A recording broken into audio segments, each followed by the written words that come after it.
Um policial zombou de uma faxineira no tribunal e se arrependeu amargamente quando ela revelou quem realmente era.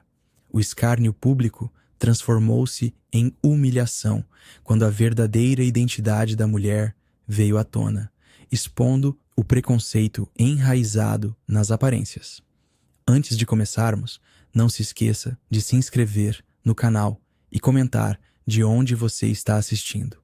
O calor de julho parecia penetrar até mesmo nas paredes climatizadas do Tribunal Federal de Atlanta. Naquela manhã de terça-feira, o ar-condicionado trabalhava em potência máxima, mas não conseguia dissipar completamente a tensão que pairava no ambiente. O caso Donovan versus Estado da Geórgia estava em andamento, com o juiz Harold Lawson presidindo a sessão com sua habitual postura austera. Nia Brooks verificou seu crachá de identificação enquanto caminhava pelos corredores de mármore. Aos 42 anos, a técnica sênior de manutenção conhecia cada centímetro daquele prédio. Há 12 anos, trabalhando ali, Nia havia se tornado parte da estrutura invisível que mantinha o tribunal funcionando impecavelmente. O chamado de emergência veio pelo seu dispositivo. Falha no sistema de áudio da sala 304. Ela suspirou. Aquele microfone problemático, novamente. Reunindo suas ferramentas, dirigiu-se para o local com a discrição que a caracterizava. Ao entrar pela porta lateral da sala de audiência, Nia tentou ser o mais silenciosa possível. O promotor estava no meio de uma argumentação acalorada, quando o microfone emitiu um chiado agudo e depois silenciou completamente. O juiz Lawson fez um gesto impaciente, indicando a necessidade de resolver o problema rapidamente. Foi quando Mason Grant, oficial do tribunal, conhecido por sua rigidez, avistou Nia se aproximando do púlpito, com seu uniforme cinza simples e a caixa de ferramentas na mão. Ela não parecia, aos olhos de Grant, alguém que deveria estar ali. "Ei, você! Pare agora mesmo!" vociferou Grant, atravessando a sala com passos firmes. "Quem autorizou sua entrada?" A sala inteira congelou. Advogados, jurados e espectadores viraram-se para observar o confronto inesperado. Nia permaneceu calma, tentando mostrar seu crachá. "Oficial Grant, sou da manutenção técnica. Fui chamada para..." "Sei exatamente o que você é", interrompeu ele, com um sorriso de escárnio formando-se no canto dos lábios. "As faxineiras não têm permissão para entrar durante as sessões. Volte quando terminarmos." O silêncio que se seguiu foi ensurdecedor.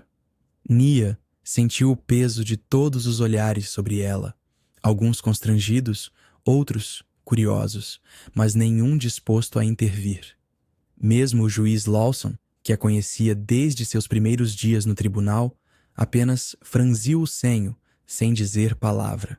Naquele momento, algo mudou dentro dela. Anos de trabalho dedicado, de competência ignorada e de existência invisível condensaram-se naquele instante de humilhação pública. Com as mãos ligeiramente trêmulas, mas o olhar firme, Nia decidiu que aquele seria o dia em que tudo mudaria. O silêncio na sala de audiência do Tribunal Federal de Atlanta foi quebrado pelo som de passos firmes. Nia Brooks, com seu uniforme técnico e crachá à mostra, caminhava determinada em direção ao sistema de som defeituoso. Os olhares curiosos a acompanhavam, mas ela estava acostumada a ser invisível enquanto fazia seu trabalho. Foi quando Mason Grant, com seu distintivo reluzente e postura intimidadora, interceptou-a bruscamente. O oficial agarrou o braço de Nia com força desnecessária, seus dedos pressionando sua pele como se quisesse marcar território. "Você acha que esse lugar é para o seu tipo?" vociferou Grant, sua voz ecoando pelos cantos da sala. "As faxineiras só entram depois do expediente. Quem deixou você passar?" O rosto de Nia enrijeceu. 23 anos de carreira técnica reduzidos a um estereótipo em segundos. A técnica sênior permaneceu imóvel, consciente das dezenas de testemunhas, advogados de ternos caros, juízes com suas togas imponentes e jornalistas ávidos por histórias sensacionalistas. Ninguém se moveu. Ninguém protestou. O juiz presente apenas pigarreou, desconfortável, enquanto folheava documentos como se nada acontecesse. Uma advogada baixou os olhos, fingindo verificar mensagens em seu dispositivo. "Sou técnica sênior de manutenção, senhor", respondeu Nia com voz controlada, apesar da humilhação queimando em seu peito. "Fui chamada para consertar o sistema de áudio." Grant não soltou seu braço. Ao contrário, apertou ainda mais, um sorriso sarcástico formando-se no canto de seus lábios. "Claro que é", zombou ele, olhando para os presentes, como se compartilhasse uma piada interna. "E eu sou o presidente da Suprema Corte." Nia sentiu o peso de cada discriminação sutil que enfrentara ao longo dos anos. Os olhares de dúvida quando mencionava sua função, as perguntas repetidas sobre suas credenciais, as portas que se fechavam sem explicação. Tudo condensado naquele momento humilhante. A técnica respirou fundo, sentindo o olhar de Tamara White, parceira de Grant, que observava a cena com expressão conflituosa do outro lado da sala. Por um momento, Nia pensou que a oficial interviria, mas Tamara apenas desviou o olhar, compactuando com seu silêncio. "Solte meu braço, por favor", pediu Nia com dignidade que contrastava com a hostilidade do oficial. Grant finalmente a soltou, mas não sem antes empurrá-la levemente para trás, como se sua mera presença contaminasse o ambiente sagrado da justiça. A marca vermelha, em forma de dedos, começava a aparecer na pele escura de seu braço, uma cicatriz temporária de um ferimento muito mais profundo. Enquanto retomava seu caminho para consertar o equipamento, Nia sentia todos os olhares, não mais curiosos, mas carregados de vergonha silenciosa. Naquele momento, ela soube que algo precisava mudar. Nia Brooks manteve a respiração controlada enquanto a raiva fervia por dentro. O oficial Mason Grant ainda segurava seu braço com força desnecessária, os dedos dele deixando marcas em sua pele escura. 23 anos trabalhando naquele tribunal, e ainda era tratada como uma intrusa, mas hoje seria diferente. Com um movimento sutil, enquanto fingia ajustar a postura, Nia deslizou o polegar sobre o pequeno botão embutido na lateral de seu crachá de identificação. Ninguém, além dela e de alguns técnicos do departamento, sabia da existência daquele dispositivo. Uma modificação que Deshaun Carter havia implementado no sistema de segurança após um incidente com um juiz federal no ano anterior. "Solte meu braço, por favor", ela pediu com voz firme, mas baixa o suficiente para não chamar mais atenção do que já estava recebendo. A sala de audiência, com suas paredes de madeira escura e bandeiras americanas, agora testemunhava silenciosamente o que acontecia. "Você tem ideia do que está interrompendo aqui? Este é um processo federal." Grant continuou, sua voz carregada de desdém. "O pessoal da limpeza não entra durante as sessões. O juiz Harold Lawson, que presidia a audiência, apenas observava com expressão impassível. Nia sabia que ele a reconheceria. Afinal, ele havia sido seu mentor quando ela ingressou no tribunal. Mas o magistrado permanecia em silêncio, talvez preso entre sua posição e o que seria correto fazer. A técnica sênior finalmente conseguiu se soltar. Com dignidade, ajustou seu uniforme e disse apenas: "Vim consertar o sistema de som, conforme solicitado. Sou a responsável técnica desta sala." O botão em seu crachá havia ativado não apenas a gravação de áudio, mas também redirecionado às câmeras de segurança para capturar o incidente em alta definição. O sistema, originalmente projetado para documentar tentativas de intimidação a testemunhas, agora registrava cada palavra, cada gesto de desprezo. Enquanto caminhava até o microfone defeituoso, Nia sentiu uma estranha calma. O dispositivo em seu peito transmitia tudo diretamente para os servidores do tribunal, criando um registro permanente que nem mesmo o chefe de segurança poderia apagar. Em minutos, ela consertou o problema técnico com a eficiência de sempre. Ninguém percebeu que, ao sair discretamente pela porta lateral, a mulher, de 42 anos, acabava de iniciar uma revolução silenciosa nos corredores da Justiça Federal de Atlanta. A humilhação que sofrera não seria mais uma história sem provas, como tantas outras abafadas ao longo dos anos. Desta vez, havia evidências irrefutáveis, e Nia sabia exatamente como usá-las. O vídeo da humilhação de Nia Brooks se espalhou como fogo em palha seca. Nas primeiras 2 horas após o incidente, as imagens capturadas pelo sistema de segurança do tribunal já circulavam em grupos de mensagens dos funcionários do Tribunal Federal de Atlanta. Até o fim do dia, o registro havia alcançado todas as plataformas digitais importantes. Oficial do tribunal humilha funcionária técnica que confundiu com faxineira, dizia a manchete que acompanhava o vídeo nas redes sociais. As hashtags Justiça para Nia e Xingo Respeito no tribunal rapidamente entraram nos trending topics regionais com milhares de compartilhamentos. O Atlanta Journal-Constitution publicou uma matéria de destaque sobre o caso na manhã seguinte. A repórter conseguiu entrevistar 3 funcionários do tribunal que testemunharam a cena, todos confirmando a postura agressiva de Mason Grant e o silêncio constrangedor que se seguiu. Ele a tratou como se ela fosse invisível por anos, mas desta vez passou dos limites. Comentou um dos colegas de Nia, que preferiu não se identificar por medo de represálias. As rádios locais dedicaram seus programas matinais à discussão do caso. Comentaristas debatiam acaloradamente não apenas o incidente isolado, mas o padrão de comportamento que ele representava. O nome da técnica sênior, antes conhecida apenas por quem dependia de seus serviços, agora era pronunciado em todas as emissoras. Nia observava a repercussão com uma mistura de surpresa e apreensão. Sentada em sua pequena sala, no departamento técnico, ela assistia à sua transformação involuntária em símbolo.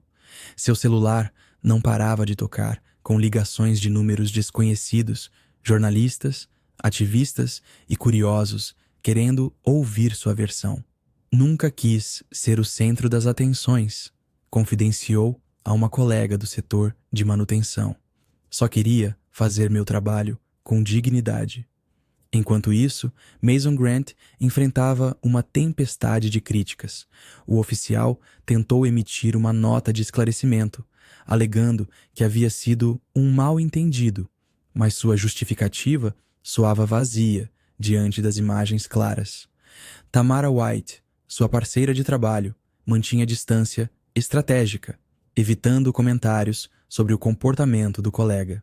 No fim do segundo dia, o vídeo havia ultrapassado 1 milhão de visualizações.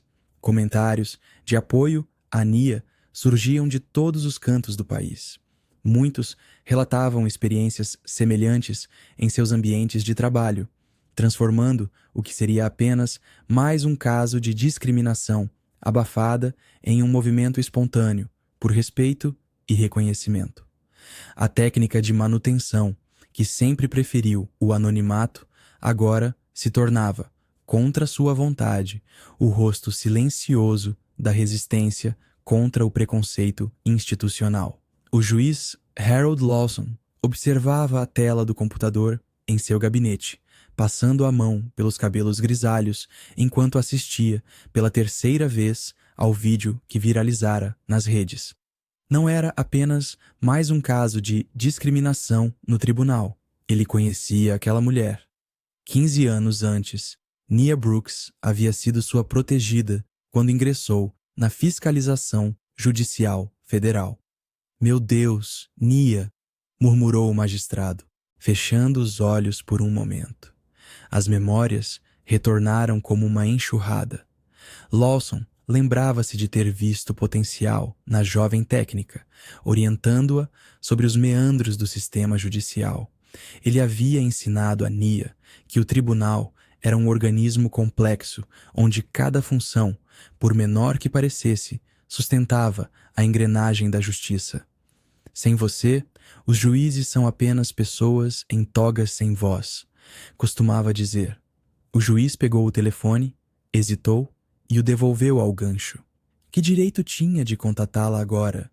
Quando Nia enfrentou seu primeiro caso de discriminação no tribunal, anos atrás, ele optou pelo caminho mais fácil, transferi-la para outro setor em vez de confrontar o problema.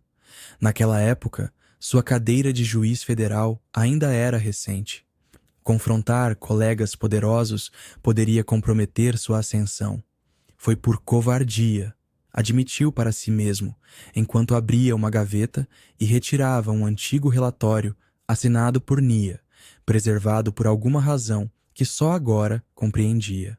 O magistrado levantou-se e caminhou até a janela que dava vista para o átrio do tribunal. Lá embaixo, repórteres e curiosos formavam pequenos grupos. A instituição que ele jurou proteger estava sendo exposta não por falhas em seus julgamentos, mas pela hipocrisia de seu funcionamento interno. Lawson pegou seu celular pessoal e digitou uma mensagem para sua assistente.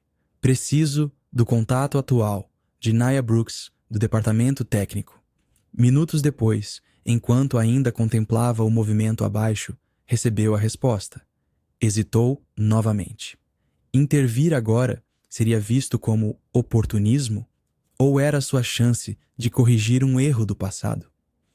O dilema ético que enfrentava era o mesmo de 15 anos atrás, mas agora com o peso adicional do arrependimento.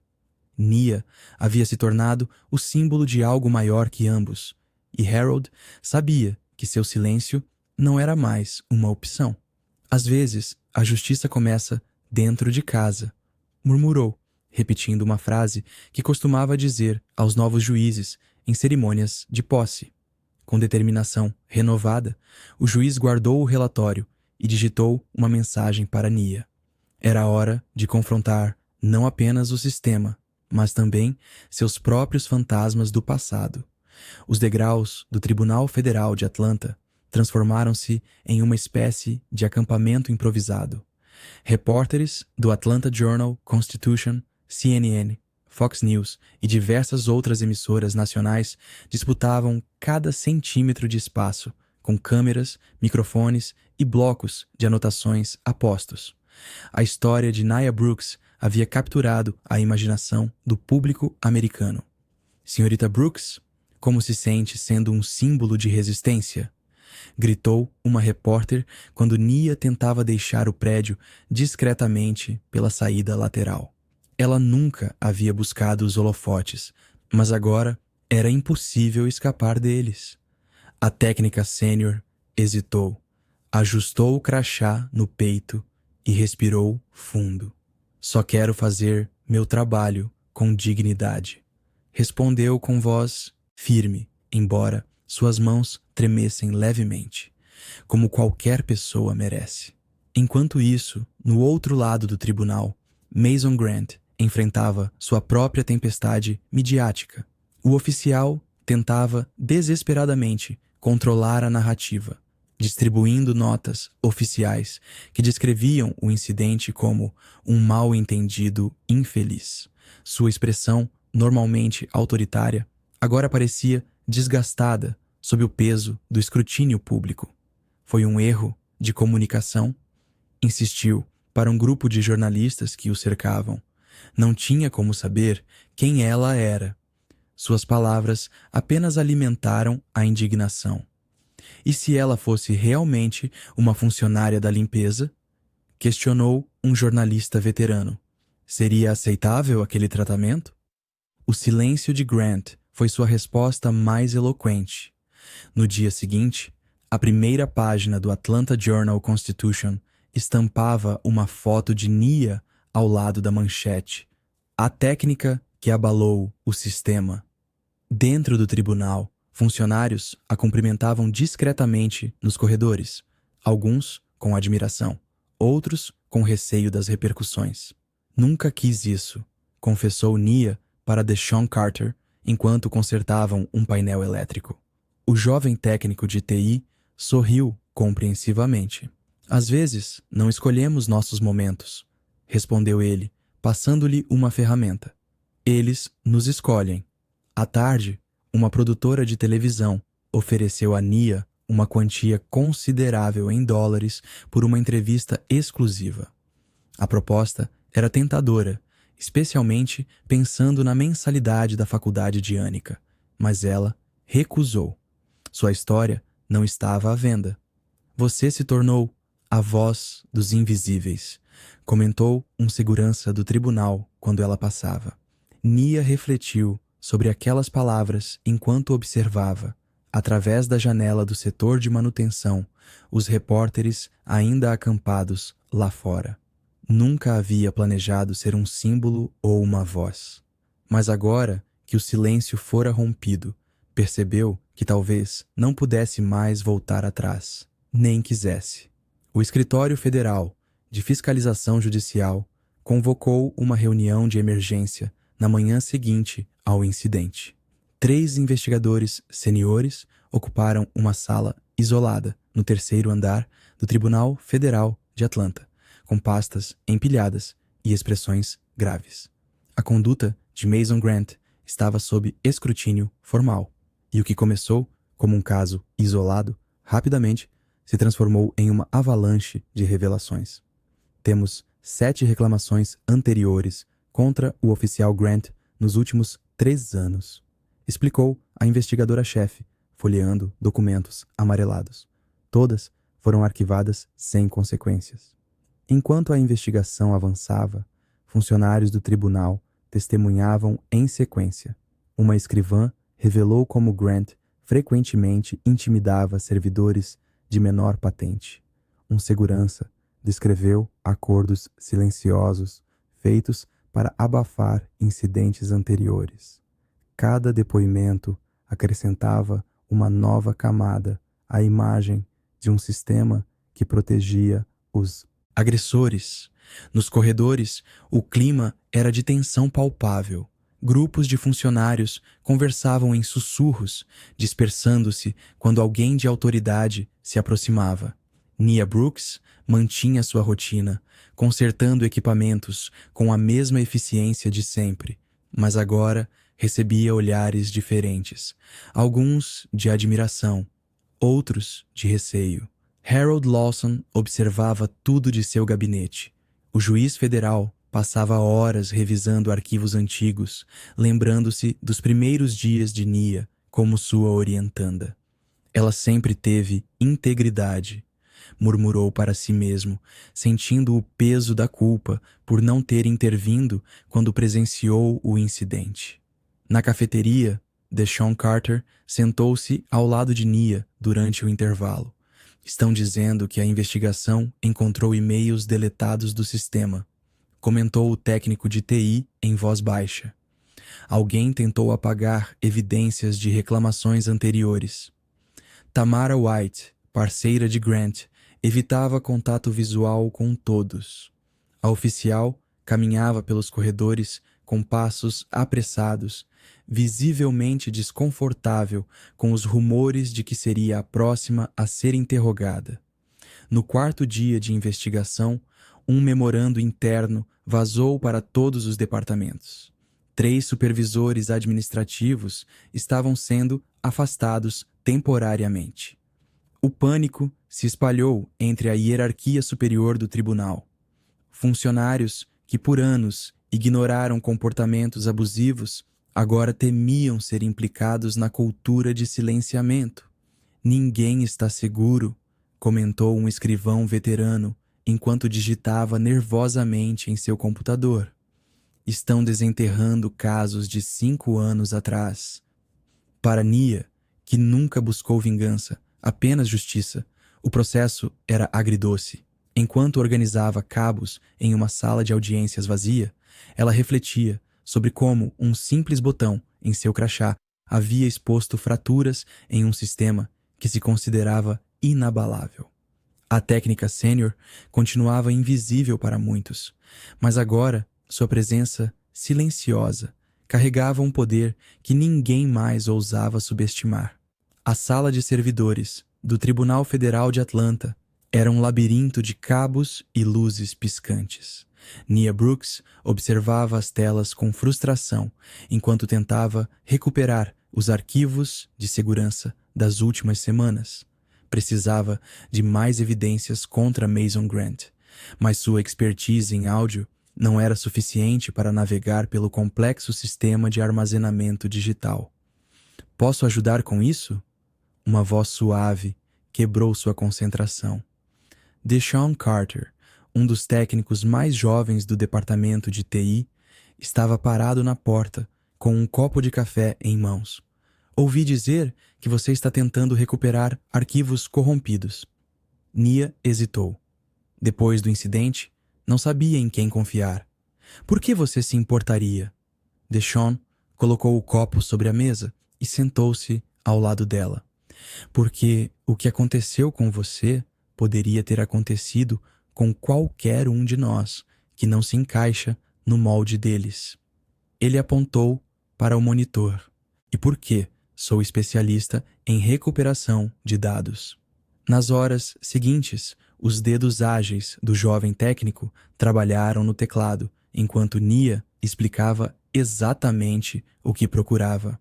Deshaun não apenas restaurou os arquivos danificados, mas descobriu que alguém havia tentado apagar sistematicamente registros de incidentes anteriores. Olha isso, ele murmurou, abrindo uma pasta oculta. Há pelo menos 7 reclamações formais contra Grant nos últimos 2 anos, todas arquivadas como inconclusivas. A técnica sênior sentiu um arrepio. Então, não fui a primeira. Nem de longe, confirmou Deshaun, navegando pelos documentos. Mas você foi a primeira a ter provas concretas. Trabalhando até tarde da noite, a dupla montou um dossiê digital completo. Descobriram que Grant tinha um padrão. Intimidava funcionários de suporte técnico, segurança e limpeza, especialmente mulheres. Em cada caso, as reclamações desapareciam misteriosamente do sistema. Tem alguém protegendo ele, concluiu Nia, esfregando os olhos cansados. Deshaun assentiu, salvando os arquivos em um dispositivo externo. Mas agora temos backup. 3 cópias diferentes, em servidores separados. Quando finalmente terminaram, já passava da meia-noite. O tribunal estava silencioso e vazio. Caminhando juntos até o estacionamento, compartilharam histórias de pequenas indignidades que haviam enfrentado nos corredores daquele mesmo prédio. Por que você realmente está me ajudando? Perguntou Nia antes de se despedirem. O jovem sorriu. Porque quando entrei aqui, você foi a única que aprendeu meu nome no primeiro dia, enquanto Grant ainda me chama de garoto da informática.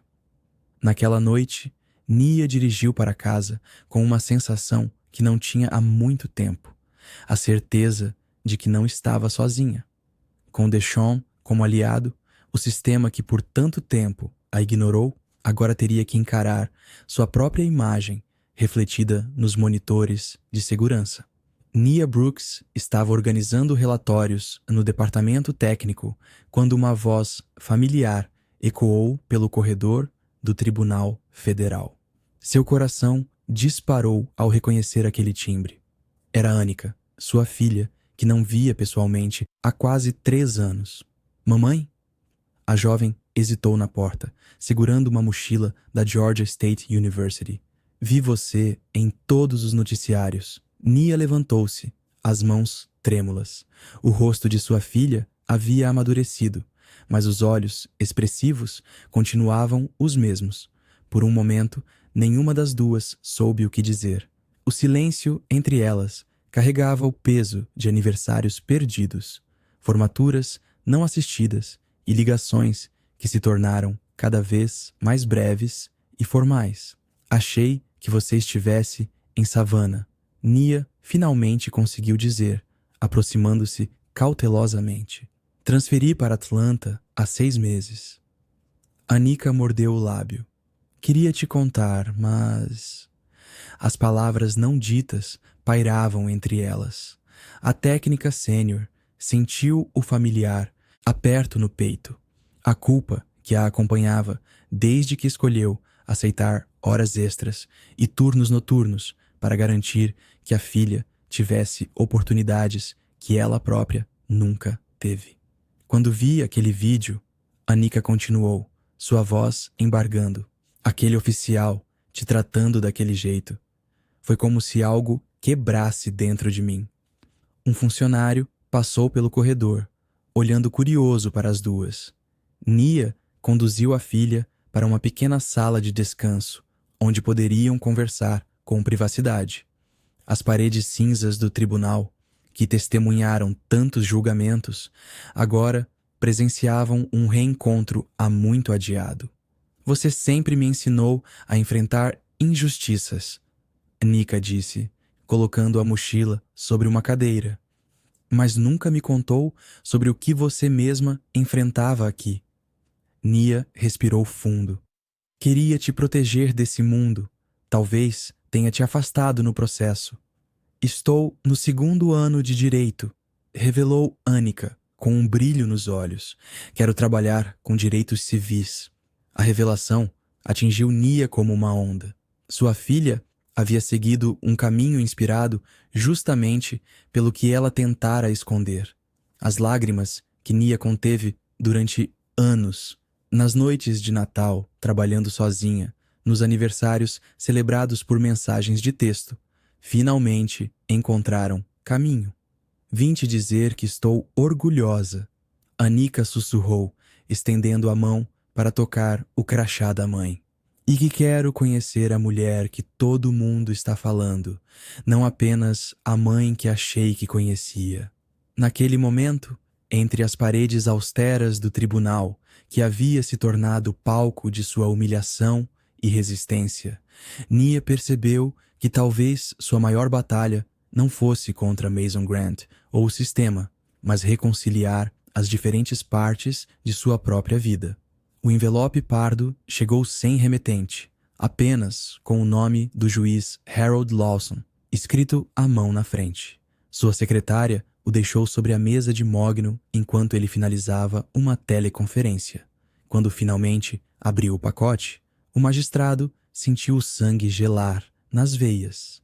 Dentro havia documentos internos, e-mails impressos e um pendrive. As provas eram irrefutáveis. Mason Grant não era apenas um oficial problemático, mas contava com a proteção direta do diretor administrativo do tribunal, Richard Keller. Os registros mostravam pelo menos 7 reclamações anteriores contra Grant, todas arquivadas sem investigação apropriada. Harold passou os dedos pelos cabelos grisalhos, sentindo o peso da decisão que precisava tomar. Conhecia Richard há mais de 15 anos. Frequentavam o mesmo clube de golfe e suas esposas organizavam jantares beneficentes juntas. Expor essas informações significaria não apenas prejudicar a carreira de Grant, mas também abalar as estruturas de poder do tribunal e, possivelmente, sua própria reputação. O juiz caminhou até a janela de seu gabinete, observando a movimentação nos corredores abaixo. Viu Nia Brooks atravessando o saguão, cabeça erguida, apesar dos olhares que a seguiam. A técnica que ele havia orientado anos atrás, agora, carregava o peso de um sistema inteiro nas costas. Quem enviaria isso? Murmurou para si mesmo, examinando novamente o envelope. A caligrafia não lhe era familiar, mas o papel tinha o timbre discreto usado internamente pelo Departamento de Recursos Humanos. Lawson sentou-se novamente, lembrando-se do dia em que conheceu Naya. Ela era apenas uma jovem promissora, iniciando carreira na fiscalização judicial, e ele havia prometido que o sistema seria justo com pessoas dedicadas como ela. Uma promessa que agora parecia vazia. O telefone tocou. Era o próprio Richard Keller, convidando-o para jantar naquela noite. Precisamos discutir esse incidente desagradável com o oficial Grant, disse a voz no aparelho. Tenho certeza que podemos resolver isso discretamente. Harold desligou sem confirmar presença. Olhou novamente para as provas em sua mesa e para a foto de formatura de sua filha na parede. Ela, que sempre dizia admirar sua integridade. Naquele momento, o juiz tomou sua decisão. Pegou o telefone e discou para a Ouvidoria Federal. Não seria cúmplice daquele sistema. Para Nia, para sua filha e para si mesmo, era hora de escolher o lado certo da história, mesmo que isso significasse sacrificar amizades e conforto. Sua jornada de redenção estava apenas começando. A repercussão do incidente envolvendo Nia Brooks extrapolou os limites do Tribunal Federal de Atlanta, quando a senadora Elaine Moretti solicitou uma reunião privada com a técnica. No elegante escritório da parlamentar, decorado com fotos de apertos de mãos, com figuras importantes, Nia sentou-se desconfortável, ainda não acostumada com a atenção que seu caso recebia. Sua história é exatamente o que precisamos para expor a podridão sistêmica do judiciário, declarou a senadora, gesticulando enfaticamente. Podemos transformar isso em uma plataforma nacional. Imagine, você ao meu lado no próximo comício, contando como foi humilhada por Mason Grant. A técnica sênior observou a política com cautela. Moretti falava sobre justiça e igualdade, mas Nia percebia o oportunismo por trás das palavras bem ensaiadas. A senadora já havia preparado um discurso inflamado, citando o caso como exemplo da falência moral das instituições federais. Precisamos apenas de alguns ajustes na sua narrativa, continuou a parlamentar, deslizando um papel pela mesa. Enfatizar certos aspectos, omitir outros. Política é percepção, minha querida. Nia pegou o documento, lendo rapidamente as alterações sugeridas. Seu estômago revirou ao ver como sua experiência pessoal estava sendo distorcida para servir a uma agenda partidária. A senadora propunha retratar o juiz Harold Lawson como vilão central, quando, na verdade, ele havia sido seu mentor no passado. Não posso assinar isso, respondeu Nia, devolvendo o papel. Minha história não... Está à venda. A expressão de Moretti endureceu instantaneamente. Você não entende como funciona o jogo, Brooks. Sem meu apoio, seu caso será apenas mais um escândalo passageiro. Prefiro que seja assim do que comprometer a verdade, respondeu a técnica, levantando-se. Meu objetivo nunca foi destruir o tribunal, mas transformá-lo. A senadora riu com desdém. Que nobre e ingênuo. Ao sair do gabinete, Nia recebeu uma mensagem de Deshaun Carter em seu celular. Como foi? O jovem técnico de TI havia se tornado seu confidente nas últimas semanas. Mantive minha integridade, respondeu ela, simplesmente. No dia seguinte, a senadora deu entrevista a um programa matinal, criticando o silêncio cúmplice do Tribunal Federal. Sem mencionar Nia diretamente, insinuou que certas vítimas preferiam proteger o sistema a reformá-lo. Quando jornalistas procuraram Nia para comentar as declarações, ela apenas sorriu e respondeu: minha luta Não é contra pessoas ou instituições, mas pela dignidade que todos merecemos. Isso não cabe em discurso político algum. O crachá que pendia do pescoço de Nia Brooks nunca havia chamado atenção. Era apenas um retângulo de plástico com sua foto, nome e a inscrição Manutenção Técnica, uma identificação comum entre as centenas que circulavam pelos corredores do Tribunal Federal de Atlanta. Mas após o incidente, aquele objeto simples transformou-se em algo muito maior. Na segunda-feira seguinte ao vídeo viral, Nia notou algo diferente ao entrar no tribunal. 3 funcionários da recepção usavam uma fita azul presa aos seus próprios crachás. Ao passar pelo departamento técnico, Deshaun Carter sorriu discretamente, mostrando a mesma fita em seu crachá. É um movimento espontâneo, explicou o jovem técnico, ajustando seus óculos. Começou no setor administrativo e já chegou até alguns advogados. A fita representa transparência e respeito. Até o final da semana, dezenas de funcionários adotaram o símbolo. A fita azul, da mesma cor do crachá de Nia, tornou-se código silencioso entre aqueles que apoiavam mudanças no ambiente de trabalho. O que começou como gesto de solidariedade evoluiu para um movimento interno que questionava hierarquias rígidas e privilégios invisíveis. O juiz Harold Lawson observava o fenômeno com interesse crescente de seu gabinete. Ele mesmo havia implementado o sistema de identificação por crachás 10 anos antes, quando ainda presidia o Comitê de Segurança. Jamais imaginaria que tal objeto se transformaria em símbolo de resistência. Você criou algo poderoso sem nem tentar, comentou Lawson ao encontrar Nia no corredor. A técnica sênior apenas assentiu, ainda desconfortável com a atenção recebida. Na cafeteria, funcionários que antes mal se cumprimentavam, agora sentavam-se juntos, unidos pelo símbolo. Tamara White, que mantinha distância dos colegas desde que testemunhara contra seu parceiro, finalmente encontrou acolhimento nesse grupo. Nunca pensei que um pedaço de plástico pudesse significar tanto, confessou Tamara enquanto ajustava a fita em seu próprio crachá. O símbolo chegou aos noticiários quando uma repórter do Atlanta Journal-Constitution publicou matéria sobre a revolução silenciosa dos crachás azuis. Na entrada do tribunal, manifestantes e apoiadores começaram a usar fitas semelhantes em solidariedade. Mason Grant, afastado temporariamente de suas funções durante a investigação, observava com desprezo o movimento crescer. Para ele, aquilo não passava de teatro, uma ameaça à ordem estabelecida.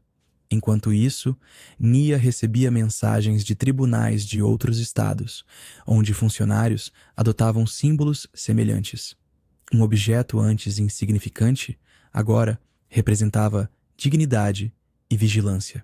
O crachá, que Mason Grant havia ignorado, tornava-se, ironicamente, o símbolo de sua queda e da ascensão daqueles que, como Nia, sempre estiveram ali, invisíveis aos olhos do poder. O caso de Nia Brooks havia aberto uma fissura nas estruturas do Tribunal Federal de Atlanta, e agora essa fissura se transformava em um abismo. Inspirado pela coragem da técnica sênior, Timothy Reeves, um escrivão que trabalhava nos andares inferiores do tribunal há quase 8 anos, tomou uma decisão que mudaria sua vida e a de muitos outros.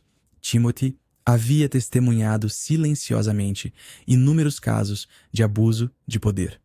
Durante anos, guardou cópias de documentos comprometedores, memorandos internos, e-mails trocados entre oficiais superiores e registros de reclamações arquivadas sem investigação.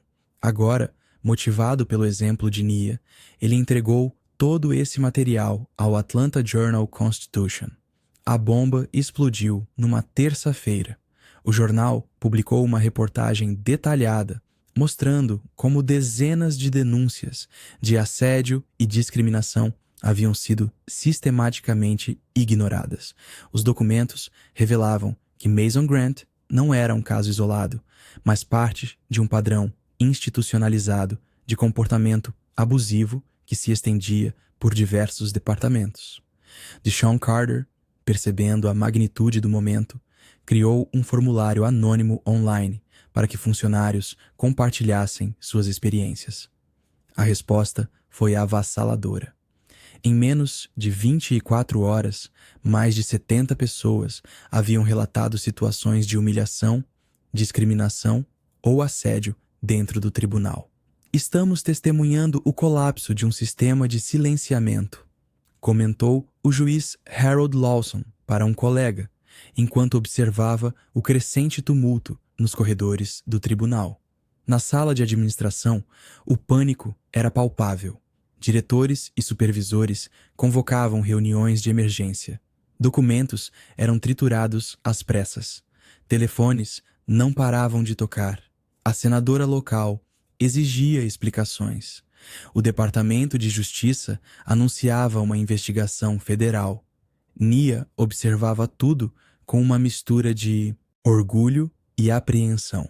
Ela não havia planejado desencadear uma revolução, mas agora estava no centro de um movimento que ganhava força a cada hora.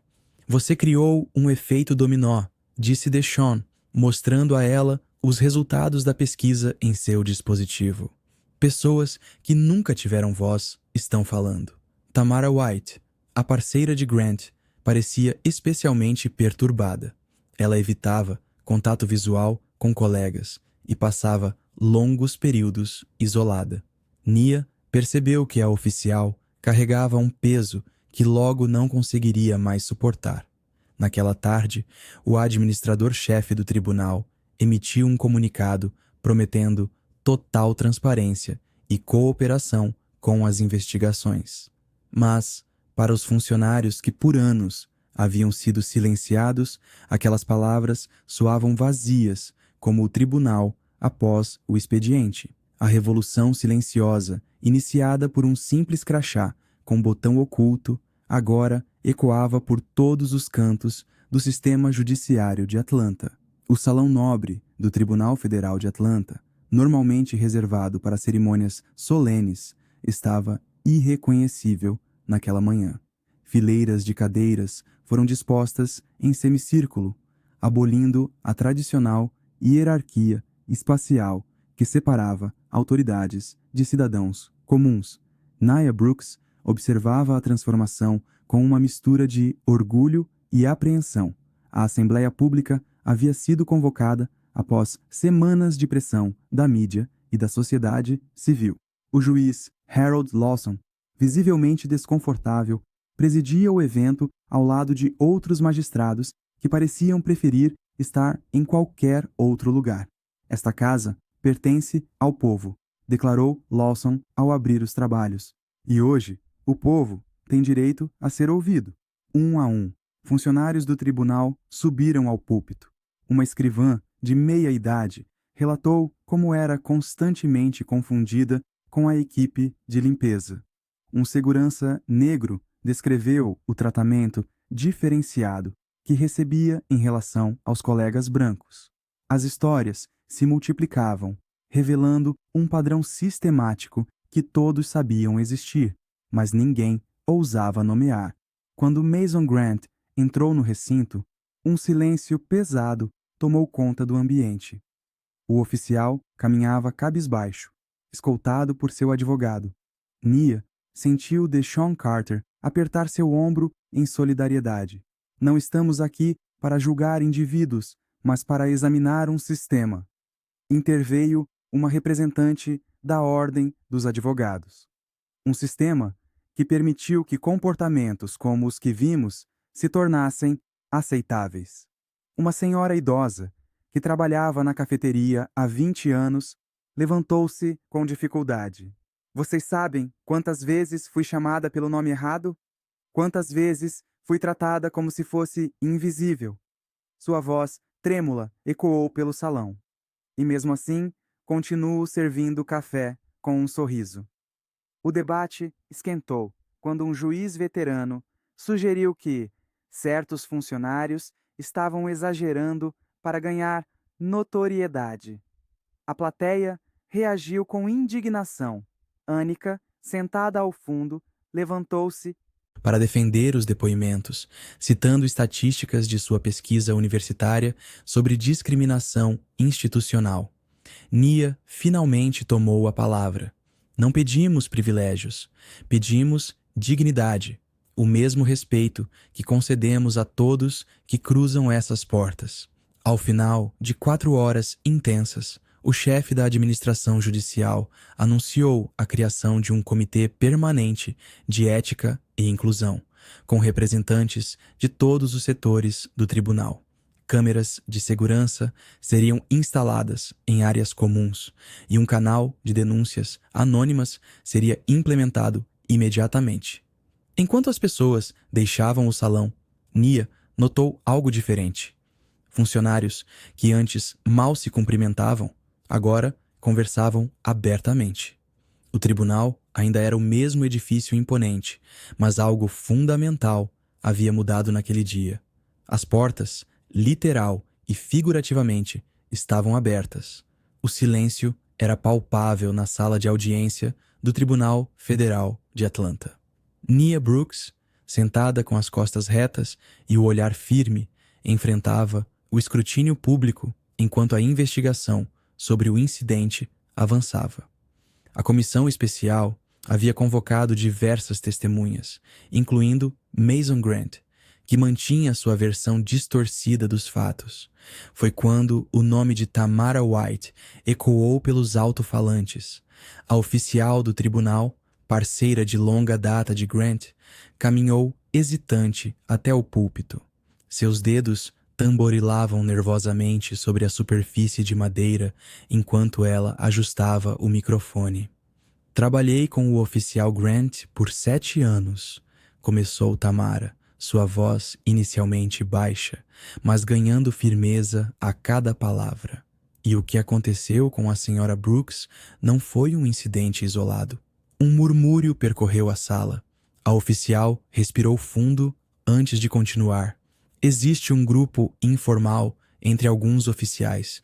Eles se autodenominam guardiões do tribunal. Promovem uma cultura velada de segregação, decidindo quem merece respeito baseado em aparência e cargo. O juiz Harold Lawson inclinou-se para a frente, visivelmente perturbado. Tamara prosseguiu, revelando um sistema de códigos e sinais usado para identificar funcionários considerados inferiores. Descreveu reuniões em restaurantes próximos, onde piadas discriminatórias eram compartilhadas como tradição. A senhora Brooks sempre foi alvo.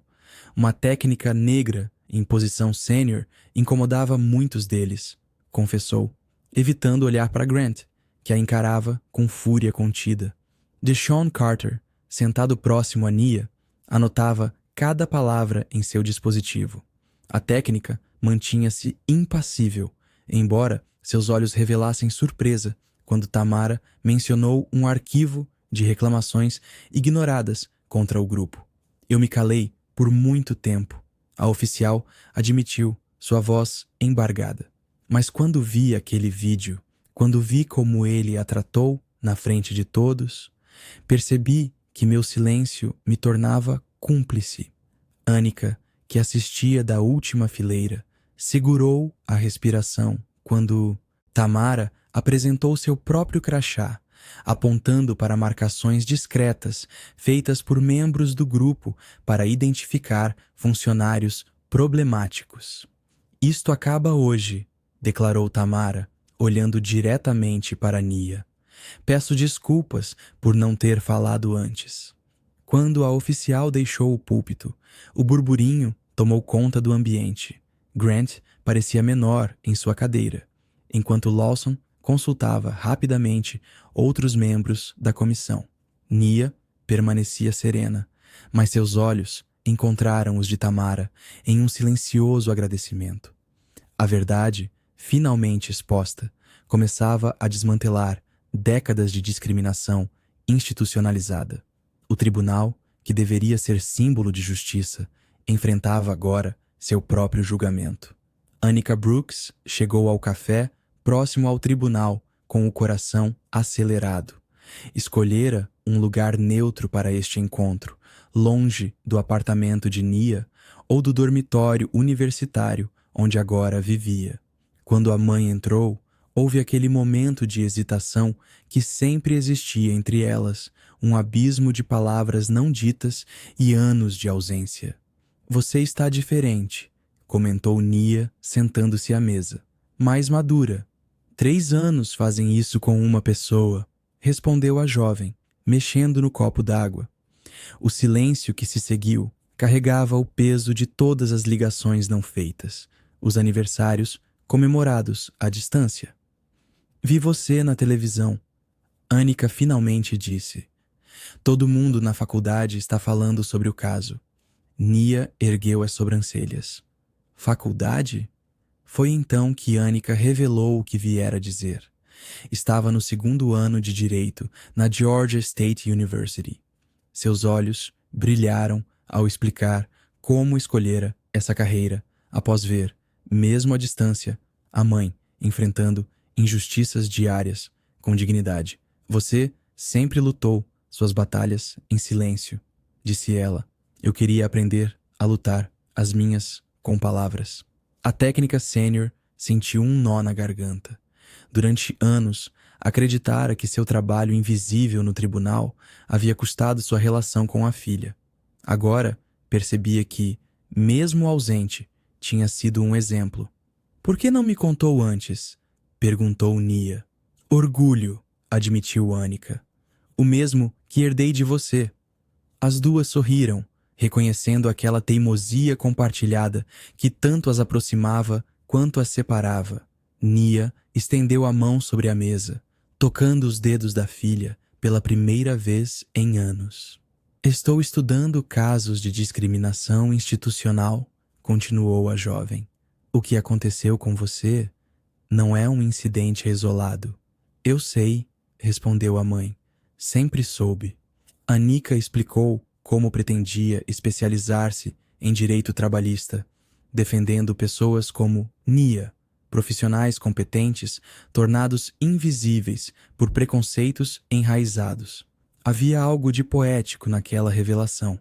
Enquanto a mãe expunha as falhas do sistema por dentro, a filha se preparava para combatê-las por fora. "Talvez um dia eu defenda casos no mesmo tribunal onde você trabalha", disse Annika com um sorriso tímido. "Será um tribunal diferente até lá", respondeu Nia. "Estamos cuidando disso." Naquele café em Atlanta, entre xícaras vazias e anos de silêncio finalmente quebrados, mãe e filha redesenhavam seu relacionamento. As velhas feridas não desapareceram, mas começavam a cicatrizar, dando espaço para algo novo. Uma aliança entre gerações, unidas pelo mesmo senso de justiça que corria no sangue das mulheres da família Brooks. O juiz Harold Lawson passou a noite em claro, revirando documentos antigos em seu gabinete. Pela janela, as luzes de Atlanta piscavam como testemunhas silenciosas do dilema que o consumia. Quando o sol nasceu, sua decisão já estava tomada. Ele ajeitou a gravata e seguiu para o depoimento que poderia encerrar 30 anos de carreira. A sala de audiências estava lotada. Membros do Conselho Interno do Tribunal Federal ocupavam a primeira fileira, rostos tensos e olhares ameaçadores. Nia Brooks sentou-se discretamente no fundo, as mãos entrelaçadas sobre o colo. O juiz a reconheceu imediatamente, não mais como a jovem estagiária que orientara anos atrás, mas como a mulher que agora o inspirava a fazer o certo. "Estou aqui para testemunhar sobre um padrão sistemático de discriminação que testemunhei e admito, com vergonha, muitas vezes ignorei", começou Lawson, sua voz ecoando no microfone. "O incidente com a Sra. Brooks não foi isolado." Um burburinho percorreu a sala. O presidente do conselho bateu o martelo, exigindo silêncio. Por 2 décadas, arquivamos reclamações contra o oficial Grant e outros. Chamávamos de ajustes culturais, o que na verdade era assédio. Classificávamos como mal-entendidos o que eram claros casos de discriminação. Lawson então apresentou uma pasta com documentos que comprovavam sua afirmação. O magistrado sabia que estava queimando pontes com colegas poderosos, mas cada palavra pronunciada aliviava o peso em sua consciência. Protegemos reputações às custas da dignidade de funcionários como Nia. Isso precisa acabar hoje. Na saída, repórteres cercaram o juiz. Flashes disparavam enquanto ele caminhava em direção ao estacionamento. Nia o alcançou perto de seu veículo. "Por que fez isso, senhor? Sua aposentadoria está próxima", ela perguntou. "Porque você me lembrou por que escolhi esta profissão", respondeu ele.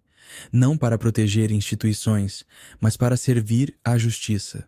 Na semana seguinte, o Departamento de Justiça anunciou auditorias em tribunais federais de 5 estados. O sacrifício de Lawson repercutiu além de Atlanta, inspirando outros juízes a romperem o silêncio sobre práticas semelhantes. Em seu apartamento, o magistrado recebeu uma ligação do chefe da Suprema Corte Estadual. Enquanto ouvia, olhava para uma foto antiga em sua estante. Ele mesmo, 30 anos mais jovem, jurando defender a Constituição. Pela primeira vez em décadas, sentia que havia honrado verdadeiramente aquele juramento.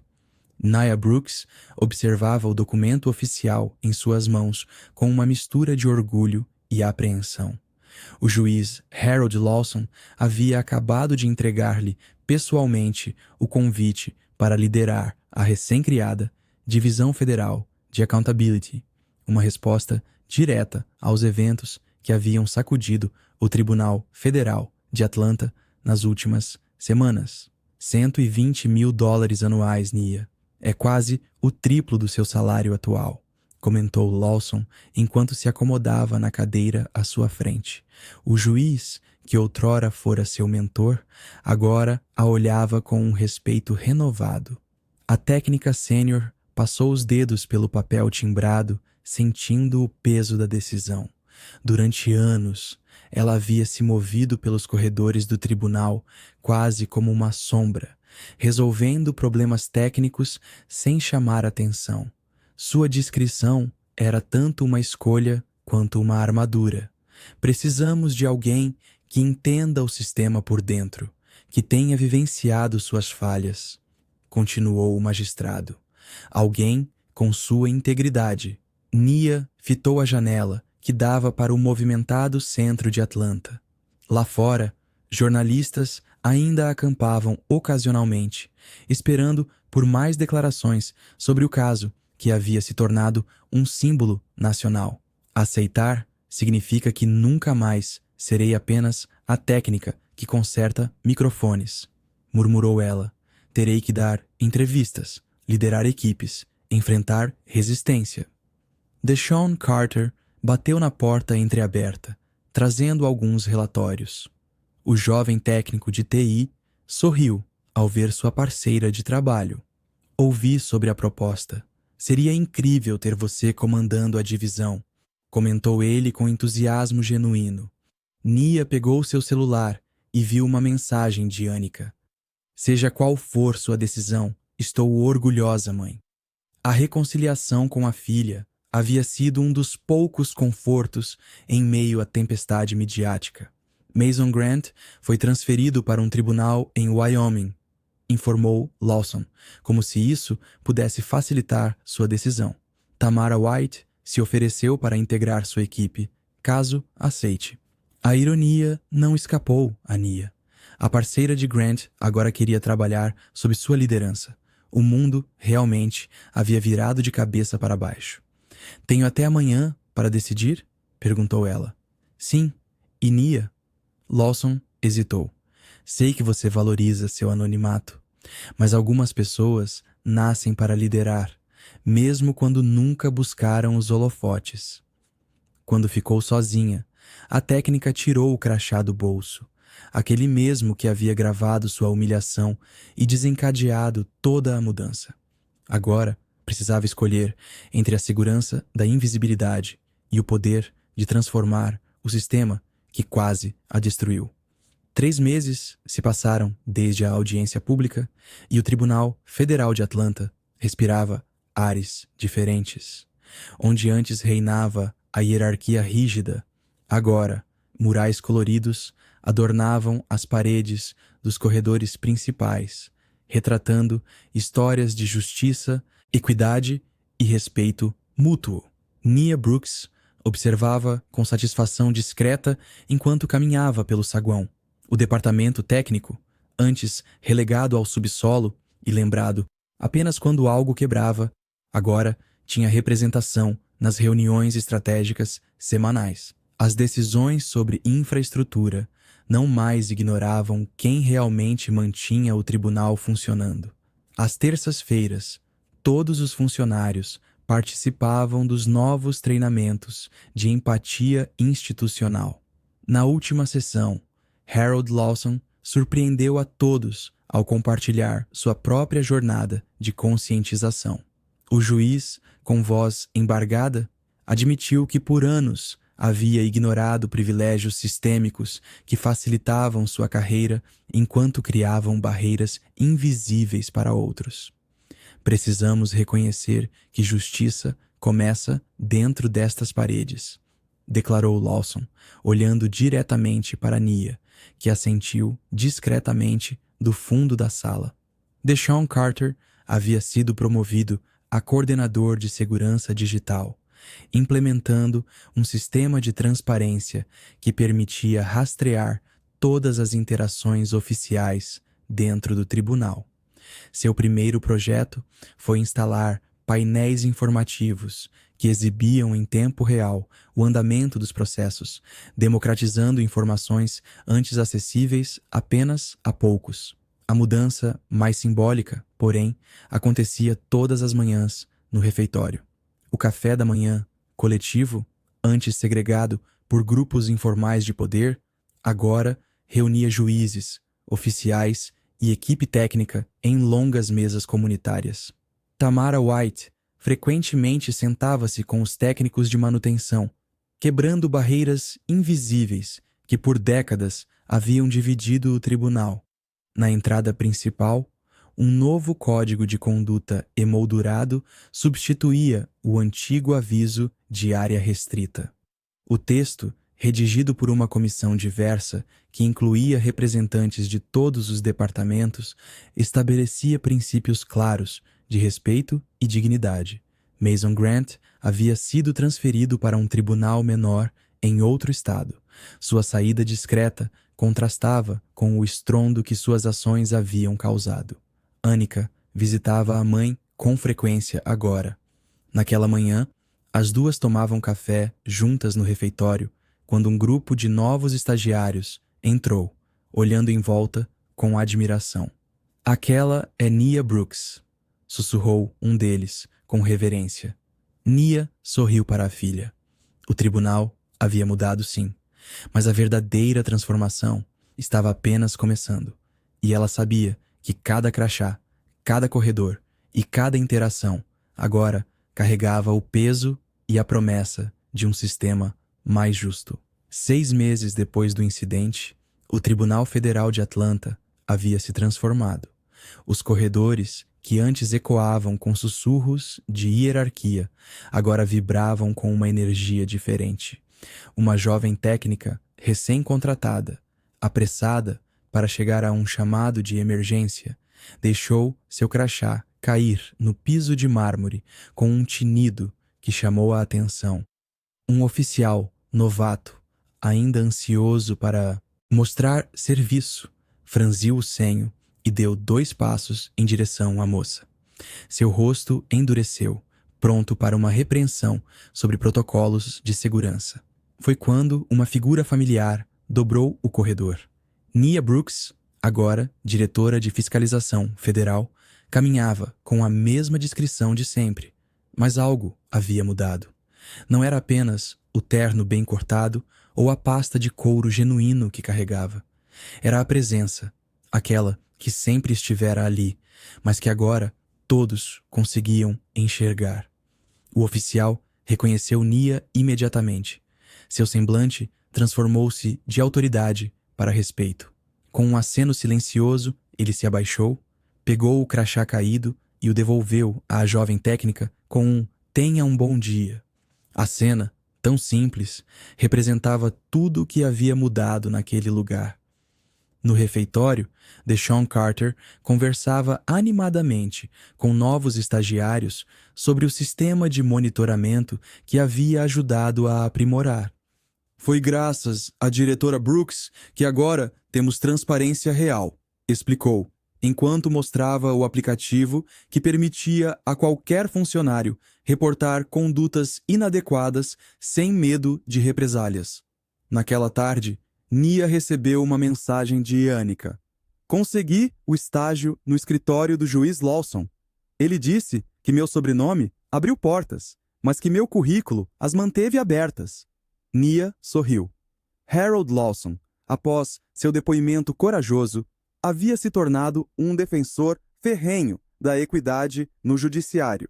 Ao final do dia, enquanto desligava seu computador, Nia observou a fotografia emoldurada em sua mesa. Ela e Tamara White, na Conferência Nacional sobre Ética Judicial, onde ambas haviam sido palestrantes. A antiga parceira de Grant agora liderava treinamentos de conscientização em tribunais por todo o país. Nia tocou seu crachá, o mesmo modelo, mas agora símbolo de uma revolução silenciosa. Ninguém mais subestimava os técnicos, os assistentes, os que mantinham tudo funcionando nos bastidores. Naquele tribunal, finalmente entenderam que justiça não começa com togas e martelos, mas com o respeito por cada pessoa que faz parte do sistema. Ao sair, ela passou pelo mural onde antes ficavam apenas comunicados oficiais. Agora, entre fotos da equipe e notícias positivas, destacava-se uma frase simples: a verdadeira autoridade não precisa humilhar para ser reconhecida.